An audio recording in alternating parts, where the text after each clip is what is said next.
Дөресен әйтим, шәһәребезнең үзәк базарына атна сайын барсам да, ни өчендер киез итекләр сатучы әлеге киоскка игътибар иткәнем юк иде. Баксаң, аны сатучы гына түгел, ул итекләрне басучы да үзебезнең татарлар, Юнуслар гаиләсе икән. Аларның итекләрен, бил каешларын Россиянең дистәләгән шәһәрендә генә түгел, ерак чит илләрдә дә яратып алалар икән. Тагын Германиягә, Япониягә җибәрәбез. США, Америка, Греция. Илмир әйтүенчә, киез итекләрне басып өлгертеп булмый. Сораучылар бик күп ди. Байтагы шәхси заказ буенча эшләнә икән. Бик йылы, йомшак, эт яннары белән, эт ниләре белән кушылган, бик йылы. Бу чакта мактаулы һәм файдалы итекләрнең кайда басылуын күрү теләге безне Чынлы бистәсендә яшәүче Надиапа белән Фатих абыйларга алып килде. Кайчандыр терлек амбар итеп ясалган биналарны Фатих абый итек басу цехына әйләндергән. Амбарны гына түгел, менә бу станокларны, барлык җайланмалары да ул үз куллары белән ясаган. Обычно мин 4 сәгать иртәсен тотынам эшне. Иначе итекләр шундый нәрсәләр ясаганда өмердән өмер итекче мәңге иртә тора. Суын йылытырга кирәк, эшләргә кирәк. Аның эше бик ни зур эш. Даже арада Сарык янының минең арада все равно бар. Үләнделәгә саламды, уланы калдыра бара. Үләннәр чүпләр Весь кыйылып кала, бар да кыйыла. Вот итекне формага салдым. Ул размерынан бик зур хәзер. Бу 38 размер, 38. Була 24 сантиметр всего, хәзер 40 сантиметр. Вот шуны эшләргә тотынып, все куллар белән, илгәр утыртам куллар белән. Фатих абый итекне формага салганнан соң аны үзе әйтмешли утырту устанугына кертә. Дүрт әләнә и итекне формасына китерә бара.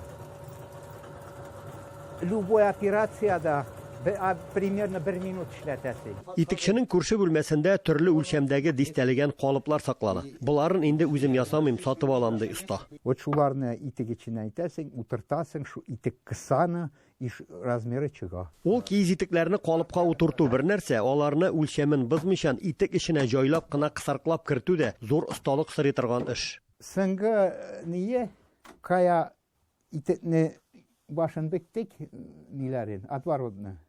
И шуны кисеп тигезәйтәсең. Икесе дә полоскалар бер төрле булсын. Әмма монсы инде Фатих абый үзе әйтмешли кайнар һәм зарарлы цех. Биредә ул итекләрне формага куяр алдыннан кайнар суга сала. Шунда ук кирәк төскә мана да ала. Канярланып бетә.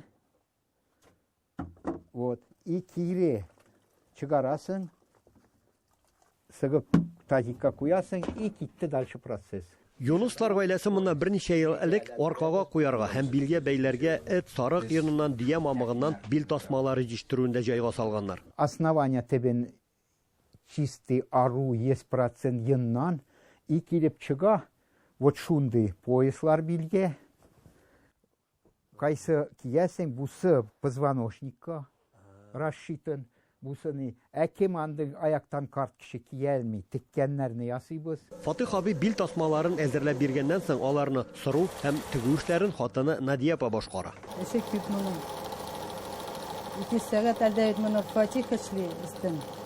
Ана инде мин эшлим. Чын йоннан тегелгән бу бил тасмаларының аяк, кул беләзекләренең файдасы турында Фатих ага сәгатьләр буе сөйли ала. Бу шулук мамык кәҗәнеке тәвә әзгенетнеке барда бутаган, барда ни. Вот икисендә киясең, мин эштән соң качан куллар бик арый, киеп ятам, или сызлый, иртәсен торасың, уже ничә кешегә ясадым, и барда шуны подтверждают. Гомер буе механик булып эшләгән Фатих абый лаеклы ялга чыккач та кул кушырып утырмаган, заманны сүгеп, китереп биргәне көтеп ятмаучы уңган кешеләрнең берсе. Соңгы вакытта кешеләр эш юк дип күктән бәхет көтеп торалар. Алар алай көтеп тормадылар, үзләренә һөнәр итеп шул эшне кыен булса да шул эшне эшкә алыштылар һәм бик матур баралар. Ульян өлкәсеннән Рамис Сафин, татарлар.